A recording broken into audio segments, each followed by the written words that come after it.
देखिए, अभी की ये स्थिति है कि भारतीय जनता पार्टी के ही कार्यकर्ता टारगेटेड हो रहे हैं।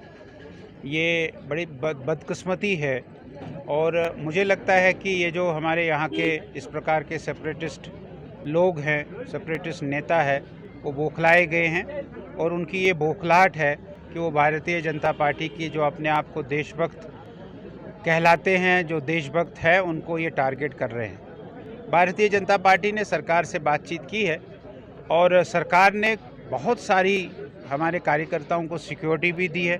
कुछ क्लस्टर एकोमोडेशन बनाई है, क्लस्टर एकोमोडेशन में भी हमारे कार्यकर्ताओं को रखा हुआ है। और भी अगर उसमें कुछ चीज़ करने की होगी, हम सरकार से बात करेंगे और उसका पूरा करेंगे।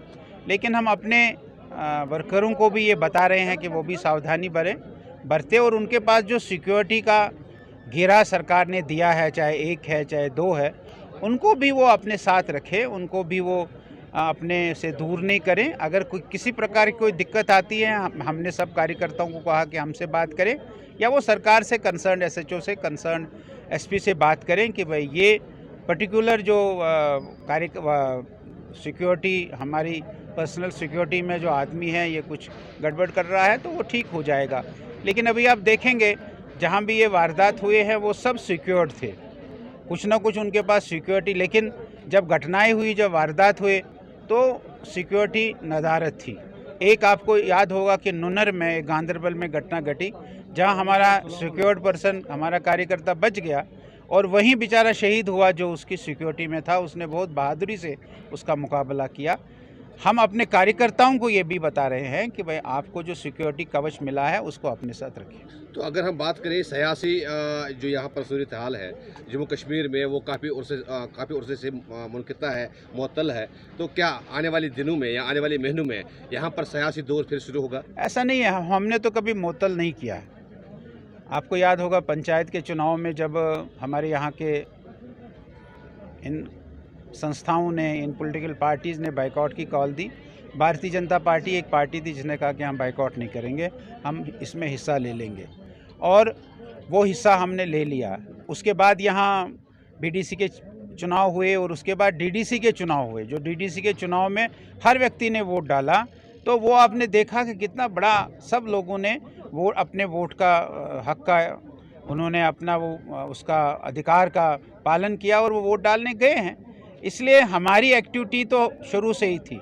अब जो कुछ पॉलिटिकल नेता थोड़ा अपने बंद कमरों में बैठे हुए हैं तो हम तो कुछ नहीं कर सकते हैं। आपने देखा कि अनंतनाग में हमला हुआ पहले दिन, दूसरे दिन में यहाँ रफियाबाद में एक कार्यक्रम में गया, वहाँ मैंने कार्यक्रम किया और बहुत बड़ी तादाद में वहाँ के लोगों ने भारतीय जनता पार्टी को ज्वाइन किया। भारतीय जनता पार्टी के साथ लोग जुड़ रहे हैं और हमें यकीन है अगले चुनाव में भारतीय जनता पार्टी यहाँ अच्छा करके दिखाएगी। जनता पार्टी ताकत में है या नहीं ताकत में है, भारतीय जनता पार्टी लोगों के लिए लड़ेगी, लोगों के लिए मरेगी। आपको याद होगा 2009 से लेकर 2005 से लेकर 2014 तक जो 10 साल का वो समय था, हम लोगों ने लगातार हमले जदोजहद की, हम लोगों ने प्रदर्शन किए। जो उस समय के घोटाले थे मनमोहन जी की सरकार के, उन घोटालों को हम पीछे नहीं रहे, हमने लोगों को आगे बढ़ाकर उन घोटालों को बेनकाब किया है। भारतीय जनता पार्टी चाहे सत्ता में रहे या सत्ता में नहीं रहे, हम लोगों के लिए काम करने वाली पार्टी है, हमेशा लोगों के लिए। ये बात कहाँ तक सही है कि आर्टिकल 370 को ये कहा जा रहा है आज कई सियासी पार्टी की तरफ से भी नरेंद्र मोदी जी लाल किले से ऐलान करने जा रहे हैं, वो कंप्लीट स्टेटहुड के साथ साथ आर्टिकल 370 को भी वापस दे रहे हैं? ऐसा नहीं है।